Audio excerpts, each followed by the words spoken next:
Sanibonani guys, nginambukela kule video. Ngizobe nginipha i-recap ye-Genesis ngomhla ka-9 September 2025.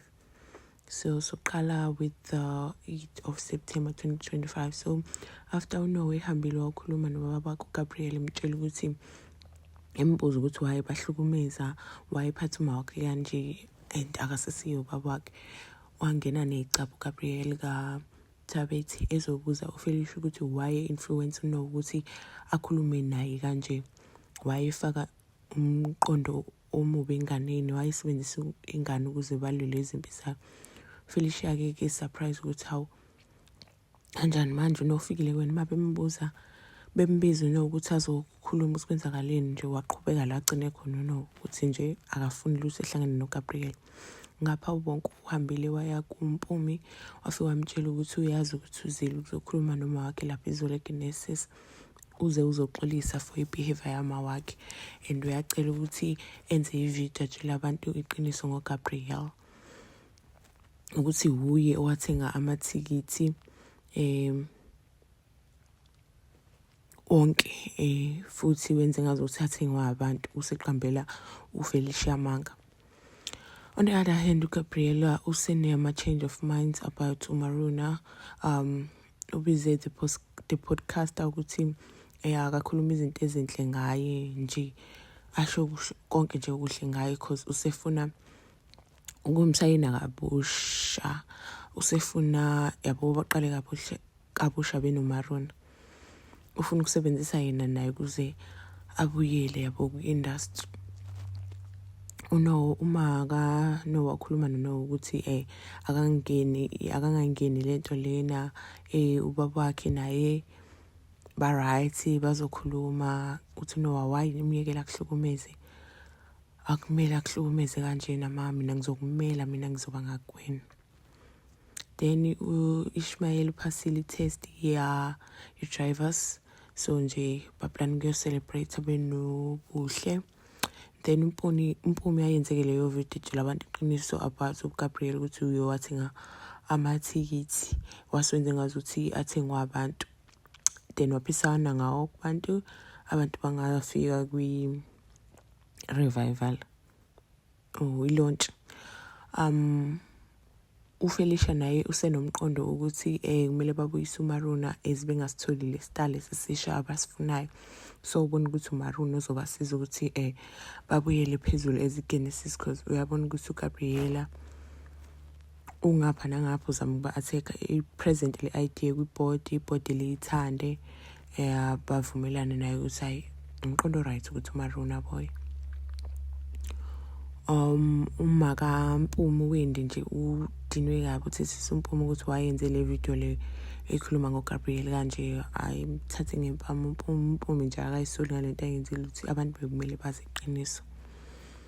Then ku-celebration yokuphasa kwe-license kuka-Ishmael Fistos abona uNandipha amadoda jabula afeke kazama ukumngena-ke madoda uNandipha kungathi akayingeni, kodwa-ke amngene ngama-dance move Fistos agcine sethambile uNandipha. Ubonke-ke eze ukuthi uma wakhe uzama ukubuyisa uMaruna-ke ayimphathanga kahle leyo nto, wadinwa nje impela nje amthethisa uma wakhe ukuthi umbuyisa kanjani uMaruna, silaka sikhona ingenxa yakhe uMaruna. Akwazi ukuthi uzobuyisa uMaruna wena laphaya eGenesis, sikule mess nje esizama ukuyilungisa ingenxa yakhe. uGabriel ahamba yeka-Citibank afuna ukukhuluma noMaruna-ke. Mayefika afica uMpumi bebenoma wakhe, uMpumi atshela uzokhuluma naye amkhombe ngommesa athi hey wena ufuna la after yonke lento oyenzile la, phuma la sikudingi wena la ekhaya. uGabriel uxolo bandla angizile kuwena ngize uzokhuluma noMaruna. Ngapha ubonke ushaya phansi ngonyawo nje ukuthi angeke uMaruna abuye apha eGenesis njengoba osho. uFelicia uthi kumele sicabangele phambili because the message sikuyo. uGabriela nje wenza sure ukuthi uyasi-destroy, so nje ukubuyisa uMaruna kona kuzosisiza. After iphathi ubuhle noIshmael babuyele endlini nje basa-happy, basa-jolly mood. After i-celebration bakhuluma nangokuthi uNandipho uvele wanyamalala, nomunye uyasho ukuthi hayi bona uFistos yazi unyamalele. uGabrielle ngapha uncenga ukuthi bamyekele ukuthi abalalele ukuthi uzothini kubona. uMpumi benoMaruna bayingena indaba yokumlalela. Hayi uWendy-ke kanjalo ngikuthanda imali, uyabatshela ukuthi abalalele ukuthi uzothini, abehlisa umoya. uNandipha-ke wavuka kwaFistos madoda, umorozed akazi ukuthi kwenzakaleni, athi akamnikeza ispace uFistos akhumule ashintshe man kuze ezohamba. Athi uFistos eliso awufuni ne-breakfast, ngizokutholela amagwinya mbone nje ukuthi uyazi isolo uNandipha madoda usefuna ukuhamba lapho uFistos uhappy into eyibhadi, uzombiza baby. Etafuleni ngathi abethe nje uthensi ubonke akafuna ukukhuluma noma wakhe. Ubuhle kuyaxeka ukuthi hayi kwenze njani. Amtshele ukuthi-ke ubuza uma wakho lo nangulo ufuna ukubuyisa uMaruna. Ababaze nobuhle ukuthi ini uMaruna ngobani. Ufelisha nje ayinyanya ukuthi nje ubonke useqala ukungamhloniphi manje. Hayi mayiphuma uNandipha egumbini likaFistos, hayi amajida madoda uFistos madoda enze leyo nto yakhe amakhwela-ke madoda akathi hayi uyinja mfana.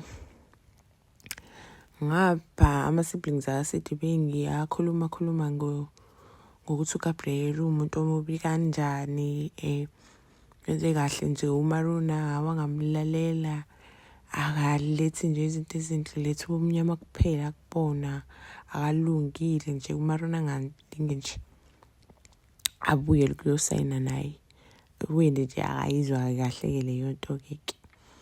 Qhamthushuke-ke uFistos after uNandipha ephume ngesamagundane endlini engadlanga nokudla, uzomlethela amagwinya emsebenzini uphethe ney'mbali. I-reception mayithi athi nje uze yena ucela ukubona uNandipha mayembuza i-reception to right nathi hayi uze uzobona Ishmayeli mina amxoshe namagwinya akhe. Phathe kabi kuFistos-ke lapho-ke khona because yena ubewazi ukuthi ba-right benoNandipha. Gabrielle-ke eze-ke ne-fake apology yakhe lapho kuMaruna athi uyaxolisa ngezinto azenza ngokunganakekeli uPhila, ngazinto adlulise kuzona uMaruna. Uyacela bakhuphila futhi athi wena hayi bo ufuna enye ingane.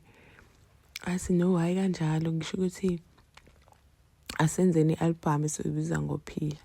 Ancenga uMaruna ukuthi asayine naye. uMaruna-ke akasakhulumi lapho nje emotionally, uyazikhihla isikanandi esilile. Lapho kuWendy-ke yena ku-happy-ke lapho-ke ukuzwa lento ezosho uGabrielle. On the other hand, uFistos uyabuza u-Ishmayeli ukuthi ikhonto wrong yini ngaye yini. Athi u-Ishmayeli hayi ayikho into wrong, ukuthi nje wena uNandipha akekho kwi-level yakho, so nje khohlwa uye ingakho nje kurejectile. Athi uFistos hayi wena uNandipha uvuke lapha ekuseni, mase sengithi ngimhambisela i-breakfast e-ofisini akasayingeni indaba yami, wenze ngazuthi ngizobona wena mayichazela laphaya nosiso se-reception. Hayi kuyababaza u-Ishmayeli athi hayi bo shothi ingakho inyamalele no-2 uNandipha unyamalele kweza kuwena. Athi hayi inkinga-ke akasangeni indaba yami-ke. Mangithi ngiyazama ngize kuyena ngizokhuluma naye nasekuseni nje uphume nje egijima nase-ofisini nje ubungabona indlela angixoshe ngayo, wenze nje ngazuthi ngumuntu nje angamazi. Iphelela lapho-ke i-recap yanamhlanje. I'll see you on the next one, guys. Please don't forget to subscribe. Stay tuned for more. Bye.